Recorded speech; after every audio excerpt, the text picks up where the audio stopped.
Yes, Pak Listener, kembali lagi di Senin Inspirasi, memulai bisnis startup bersama dengan Kak Dedi Triawan. Itu biasanya kita panggil dengan SDD Cakep, jangan lupa hashtagnya. Ya, ini Smart Listener kayaknya udah mulai banyak nih yang tahu SDD Cakep ya. Bisa langsung kalau mau ketemu sama SDD Cakep, konsultasi bisa ditemui di TIT. Ada beberapa spot-spotnya memang spesial di sana. Oke, ngomongin soal startup ini memang sangat menarik sekali. Kalau tadi obrolannya basicnya emang, waduh, udah deh, kalau mau ngomongin soal pendidikan, basicnya udah nggak bisa diragukan lagi nih Kak Dedi nih. Soalnya dari kecilnya udah dicekoki dengan teknologi, dengan komputer sebesar lemari. Saya juga baru tahu tuh, saya belum lahir waktu itu. Nah, apa sih kemudian, kan semua usaha ini bisa jadi startup.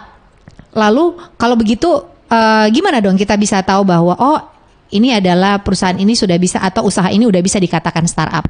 Ya, kan tadi saya udah jelaskan kalau kita bicara startup ya semua usaha, bidang usaha. Betul, yang pemanfaatannya itu teknologi informasi.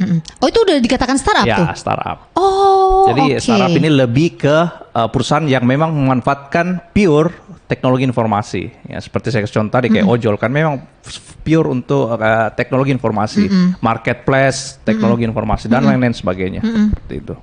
Oh, oke. Berarti meskipun itu adalah usaha-usaha kecil, misalkan nih, saya pedagang baju, saya jualannya di internet, di media sosial misalkan, atau di suatu lapak apa gitu. Usaha saya udah bisa dikatakan startup. Kalau ada dokumen resmi. Kalau itu kan jadinya online shop aja kalau seperti itu. Nah, kalau memang dia sudah berbentuk perusahaan yang notabene ada aktanya dan lain-lain, itu sudah bisa kita sebut ke perusahaan startup. Oke. Kalau begitu, misalkan saya punya suatu usaha, langkah apa yang pertama harus saya lakukan supaya perusahaan saya ini bisa menjadi startup? Apa dulu yang harus saya buat? Ya sebenarnya berdasarkan pengalaman aja ya Kakak Pri, Smart Listener, bagaimana perusahaan startup di Makassar itu tiba-tiba ada. Nah, jadi biasanya kita ngumpul beberapa orang yang memang punya keahlian masing-masing. Contoh nih, saya punya keahlian programmer, Kakak Pris punya keahlian dari sisi grafis atau apapun itu ya. Nah, kita satukan persepsi dulu nih. Kita satukan Kita satukan tujuan, kita mau bikin apa. Yes. Nah setelah itu ya baru kita bikin yang namanya aktanya, kita bikin yang namanya legalitasnya lah. Bagaimana kita bikin legalitasnya, namanya apa, startupnya. Nah kemudian kita bangun yang namanya rencana kerja. Kita bikin bisnis prosesnya, kita bikin bagaimana flow-nya dan lain-lain sebagainya. Nah, kita jalankan sama-sama, kita tentukan siapa. Biasanya kalau di startup itu ada istilah CEO, CTO, CFO dan lain-lain sebagainya. Sama aja sih sebenarnya direktur utama dan lain-lain. Tapi kita lebih ke versi Inggrisnya biar keren kan. Biar keren ya kan. Kan enak juga dulu CEO kan luar biasa. Padahal perusahaannya ya masih ecek-ecek lah, nggak apa-apa. Nah seperti itu. Jadi pada saat kita jalan ya kita ada posisi masing-masing, kita ada tugas masing-masing. Nah, kalaupun memang nanti bisa besar, ya kita bisa tinggal propose kita startup kita ini apakah minta funding, minta investor dan lain-lain sebagainya. Biasanya sih 1 tahun ke atas baru kita bisa mengajukan yang namanya hal-hal seperti itu. Terutama pada saat ada vendor-vendor yang mengadakan seperti event yang memang menjaring startup-startup. Bagaimana kita bisa mempresentasikan bisnis kita, startup kita ke investor-investor yang ada yang telah diundang seperti itu. Jadi pada saat di event itu adalah kesempatan emas untuk kita mendapatkan funding ataupun pembiayaan untuk mengembangkan startup-startup kita. Mahal nggak sih bikin startup? Ya 0 rupiah sih kalau saya bisa bilang. Jadi lebih ke pikiran aja. Yang saya bilang tadi di awal kita harus duduk sama-sama, kita memikirkan masa depannya ini perusahaan kita. Kita berbagi tugas masing-masing ya paling kalau kita bicara materi ya tinggal bagaimana membuat kayak aktanya tadi kan legalitasnya itu kan butuh duit. Kemudian mungkin pada saat operasional ya butuh duit. Kalau kita bicara seperti perusahaan konvensional pada umumnya ya lebih murah startup karena kan startup kita menggunakan teknologi di mana kita sudah punya anggaplah punya laptop, masing-masing punya laptop, ada koneksi internet ya kita sudah bisa kerja. Beda halnya pada saat kita di perusahaan konvensional yang memang kita harus ada gedung nih, gedung fisik. Nah, kalau kita di startup bisa saja kita di kafe, bisa saja kita di kamarnya teman yang lagi kosong mungkin, atau di mana, atau di... kok di kamar temen yang lagi kos? Iya, maksudnya kamarnya lagi kosong, gitu. kita bisa ngumpul di situ. Kan? Aduh, ini mind blowing banget sih jawabannya. Kenapa mesti kamar kosong ya? Oke. Iya, padahal kalau ada orangnya kan nggak apa-apa. Sempit nanti, sempit. Oke, terus? Ya, jadi seperti itu. Bisa juga kita di... dulu sih banyak anak-anak startup di Makassar itu ngumpulnya di pelataran di Peteranis itu. Ada salah satu BUMN pelataran, dia menyediakan memang dia menyediakan tempat yang memang internetnya saya bilang kencang sekali.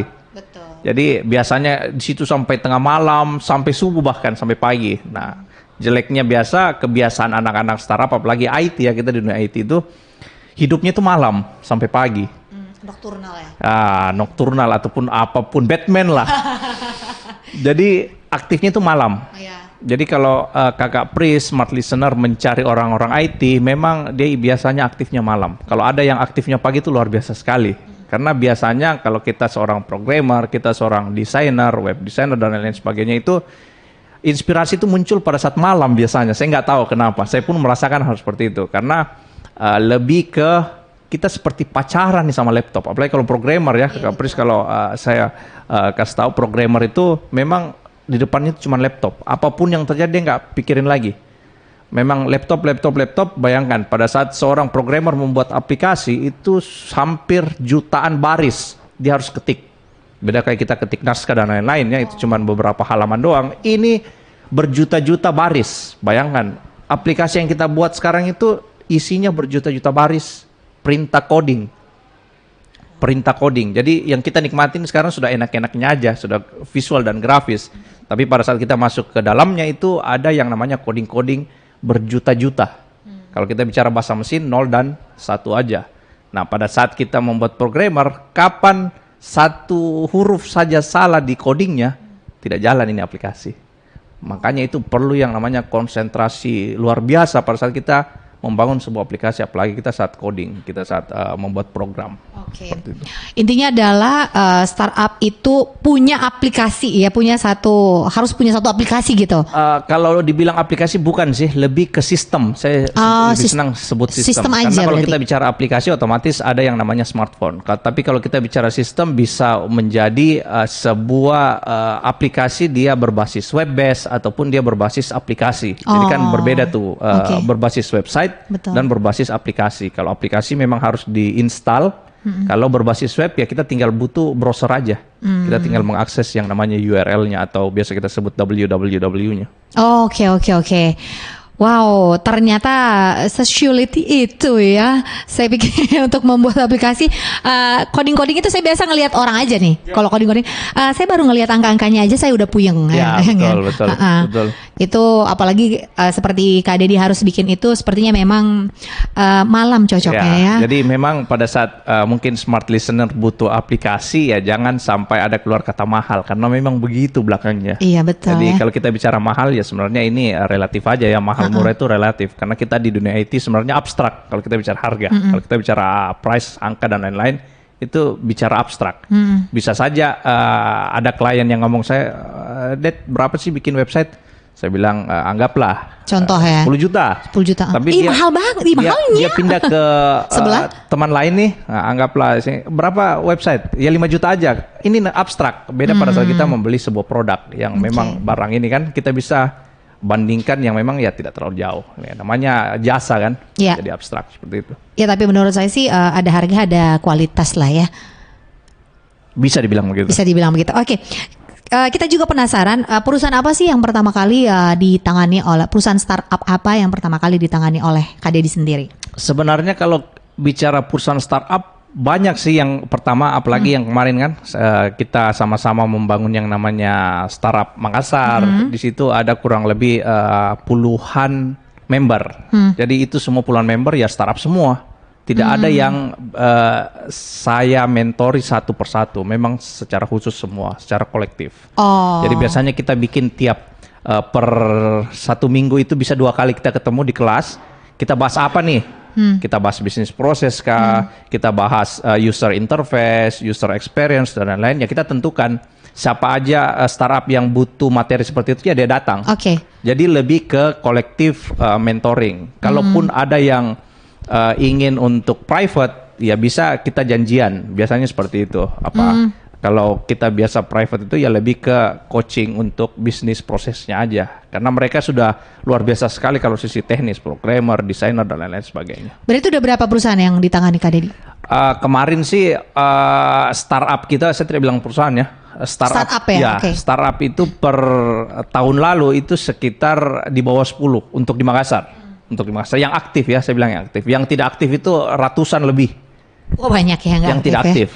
Mungkin pada saat mereka masuk ke startup, aduh berat ya ternyata. Oke, 10 yang aktif. Yang usahanya itu, startupnya itu berkembang ada nggak?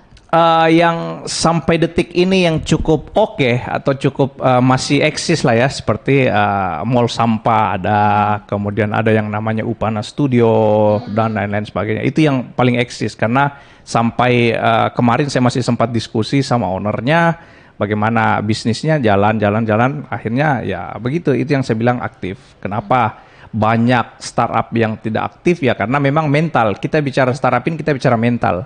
Terutama pada saat startup ini sudah mau meluncur naik. Contoh, pernah ada pernah ada kasus startup di sini tuh mendapatkan funding.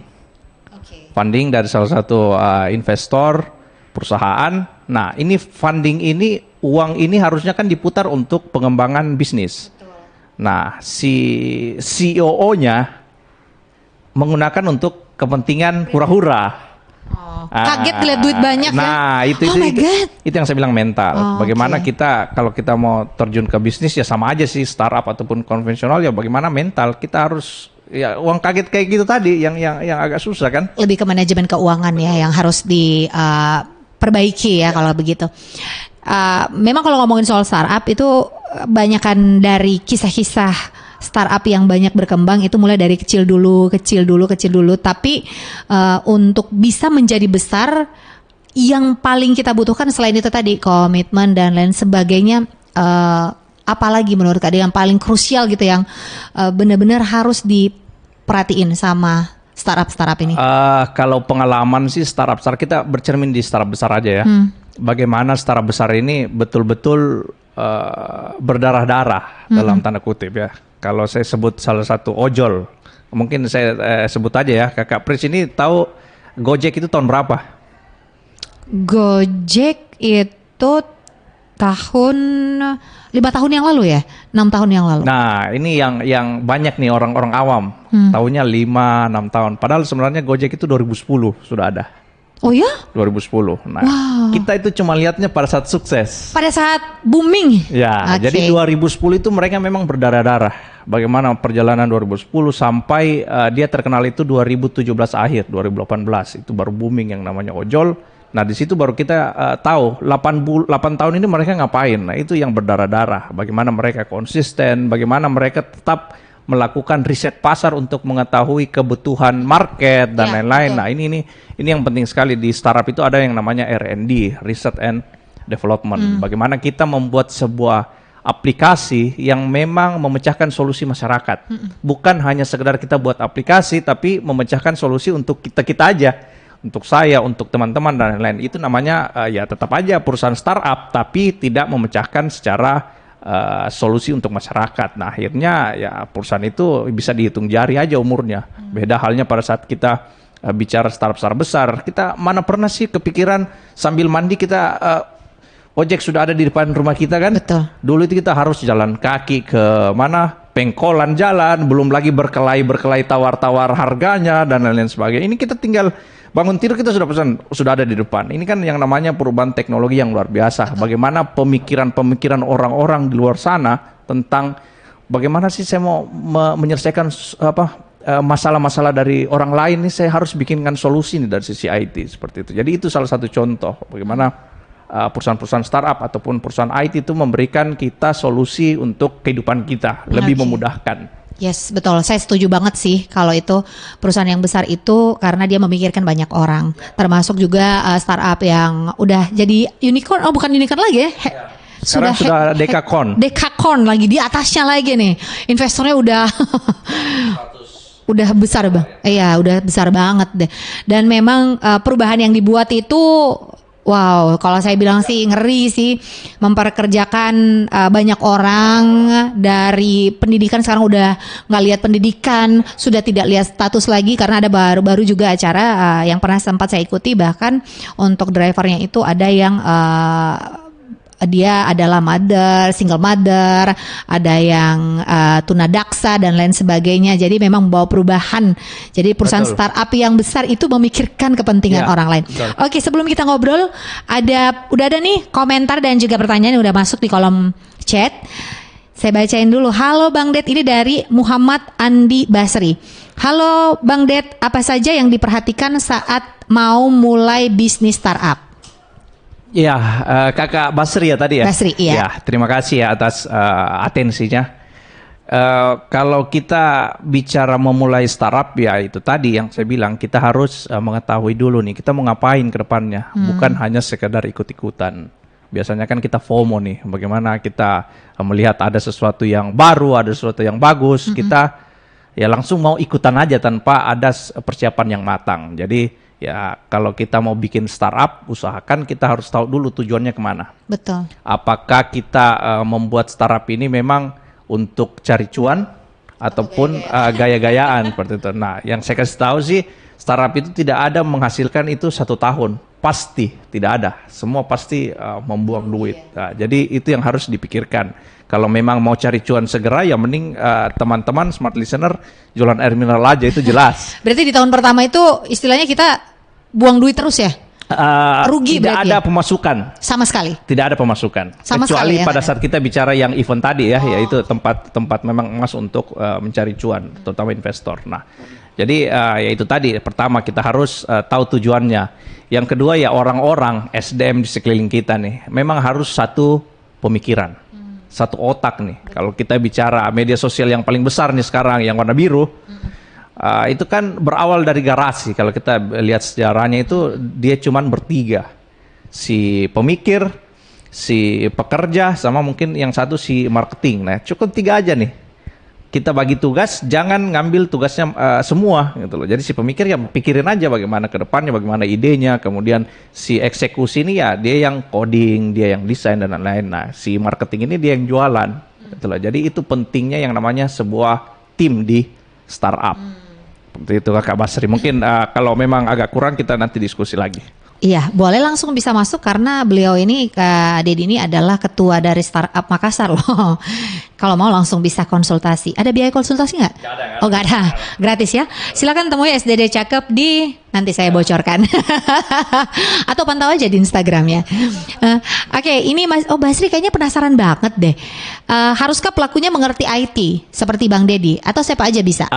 Kalau kita bicara startup kan banyak orang di dalam Kakak Basri ya. Jadi nggak harus IT. Tapi yang harus IT itu ya seperti eksekutornya, programmernya. Kalau dia nggak tahu IT nggak mungkin lah dia programmer. Nah, yang di luar IT itu mungkin seperti pemikirnya nih.